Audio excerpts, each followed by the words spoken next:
Let's kick things off with July 4th. It's right around the corner, which means it's almost time for the Nathan's Hot Dog Eating Contest. It's the beautiful tradition where families gather to watch UPS drivers from New Jersey scarf down hot dogs in 95-degree heat and then vomit behind the Wonder Wheel. But this year, one big name won't be abusing his digestive system for our pleasure. Joey Chestnut will not compete in the Nathan's famous hot dog eating contest next month. The perennial champion has been banned from the 4th of July event because of his reported sponsorship deal with the competing brand named Impossible Foods. Last night on X, Chestnut said he was gutted to learn that after 19 years, he has been banned from the contest. Chestnut's endorsement deal with Impossible Foods, a Nathan's rival that makes vegan hot dogs, just doesn't cut the mustard. Come on, Nathan, you're gonna ban Joey Chestnut just for taking a sponsorship deal? He's got a family to feed, and feed, and feed, and feed. And if you don't know Chestnut, he's the absolute king of this event. He holds the record of eating 76 hot dogs in 10 minutes, and they kicked him out just for sponsoring a vegan hot dog. By the way, the world record for eating vegan hot dogs, 2.5. Frankly.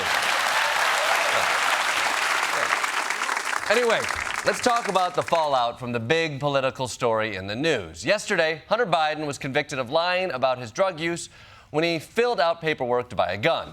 And can I just say, how weird is it that in the past couple of weeks, Hunter Biden and Donald Trump were convicted of lying on paperwork? I mean, this country really does draw the line at filling out forms correctly. The next time I show up at a doctor's appointment, I'm gonna make sure my sign-in time is on the dot. So, Hunter Biden has been convicted on all counts and may even spend time in prison. I can only imagine that Republicans spent last night celebrating until the sun came up.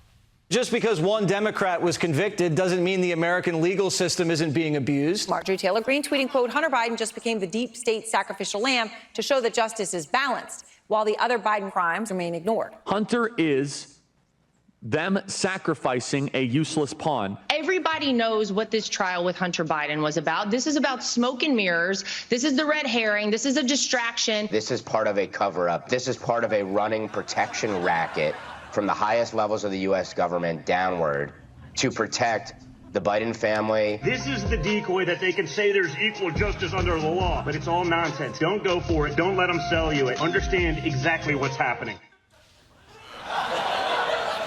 Okay, I don't want to make any assumptions about a guy's drug use, but if I was Don Jr., I would not try to buy a gun in Delaware. Here's a genuine question for MAGA world. Can you guys rest the conspiracy mongering for just a second and squeeze a beat of joy out of this? I mean, my God, you're all so miserable. I mean, the last time a Republican had fun was when she was kicked out of the Beetlejuice musical. I mean, think about this. Think about this.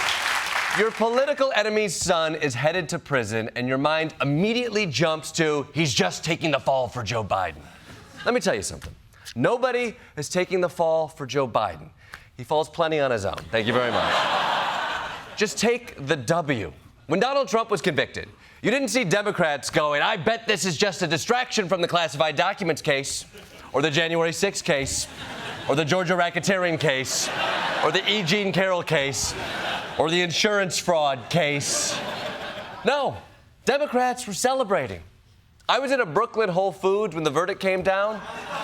People started f***ing in the bulk grains aisle.